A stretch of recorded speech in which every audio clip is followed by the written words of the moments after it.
Edição especial de sábado, vocês sabem que hoje é a folga da Cláudio Silva TV, mas teve jogo treino do Cruzeiro. Se teve jogo treino do Clube Celeste, a gente vem com as informações e, lógico, com a nossa opinião a respeito do que aconteceu no dia de hoje. O Cruzeiro que fez 2 períodos de 60 minutos, 1 hora de jogo, intenso o tempo todo, para que os jogadores pudessem todos entender o modelo de jogo que querem empregar na equipe e o técnico Leonardo Jardim, e tirando da teoria aquilo que vem pregando, que tem a necessidade e a intenção de pregar na prática. E o Cruzeiro acabou que nas 2 horas de jogo, juntando os 2 tempos, o Cruzeiro venceu pelo placar de 7-0 o sub-20 da equipe celeste.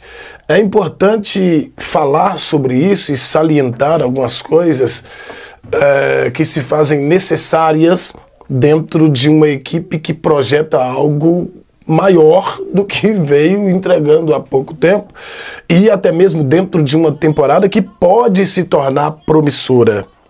O Cruzeiro pegou uma equipe que já joga junto há muito tempo, são jogadores que são formados dentro das categorias de base da própria instituição, e lembrando que essa instituição é uma instituição de primeira grandeza, ou seja, os jogadores de suas categorias de base nessa modalidade, ela também é de primeira grandeza. Então nós não estamos falando aqui de uma equipe onde os seus jogadores são funcionários de qualquer outra empresa que exercem qualquer uma outra profissão e nas horas vagas praticam futebol. Não, não é isso. Nós estamos falando aqui de garotos que podem se tornar promissores, que na sua maioria vão se tornar jogadores de futebol profissional, se for no Cruzeiro ou em outro clube de primeira grandeza ou não.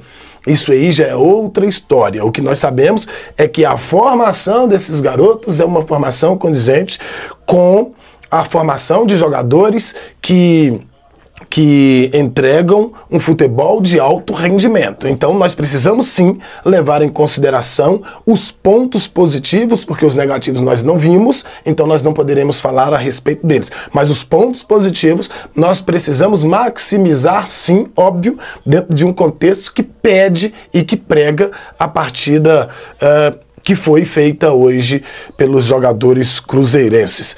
O Cruzeiro venceu por 7-0, 2 gols no primeiro período e mais 5 gols no segundo período. Isso é altamente relevante. Claro, o segundo time pegou o time do sub-20 na segunda etapa um pouco mais cansado e óbvio, pela capacidade técnica um tanto mais elevada, pela intensidade pregada com muito mais força, seria natural que o Cruzeiro também fizesse mais gols, como foi que aconteceu. Eu quero ressaltar a importância de alguns jogadores aqui dentro deste quesito, dentro deste aspecto que envolveu a partida de hoje, porque a gente está falando aqui de jogadores que estavam sendo duramente criticados e que, dentro do esquema de jogo do treinador Leonardo Jardim, mostrou uma importância muito grande. O principal deles, Matheus Pereira, é um craque da posição, você pode achar que não, e tá tudo bem, não tem problema, mas é um jogador altamente necessário para essa equipe.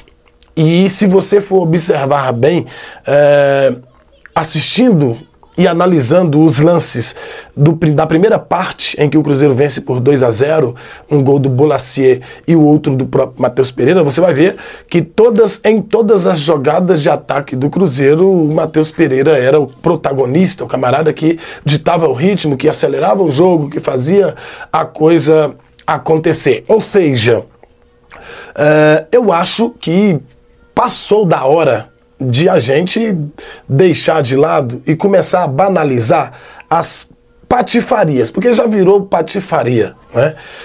Porque críticas são infundadas. Eu assisti um pouco a maioria delas, né? Em termos de jogabilidade, todas elas.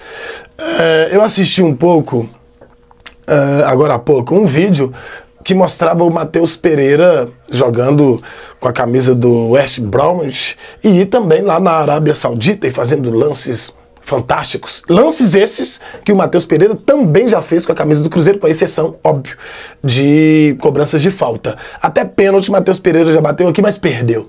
né? Isso é absolutamente normal, que os jogadores perdem pênalti. Você vai ver o Matheus Pereira batendo falta, fazendo jogadas normais que ele faz aqui, vestindo a camisa do Cruzeiro. E alguns camaradas que dizem-se torcedores do clube. Mas não é esse Matheus Pereira que venderam para o Cruzeiro.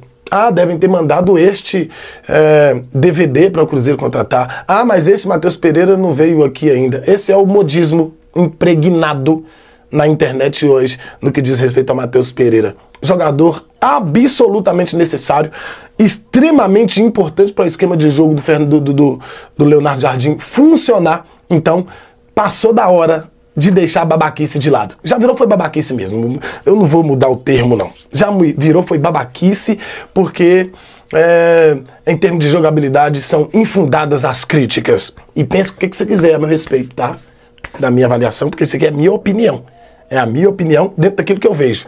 Eu analiso o que eu vejo em campo e coloco a minha opinião em cima. Então, sobre o Matheus Pereira, é exatamente isso que eu penso e azar do resto. Sobre o Gabigol. O Gabigol é um camarada que vem recebendo algumas críticas, algumas delas veladas. Algumas críticas veladas a respeito do jogador, porque só marca gol de pênalti. O Cruzeiro foi lá e fez, através do Gabigol, 3 gols. Um deles de pênalti e os outros 2, um de puro oportunismo e o outro com muita classe, com muita categoria, um grande passe, rasgando a defesa do adversário. Me faltou agora quem deu o passe. E o gol, se não me engano, foi o Caio, não me lembro bem.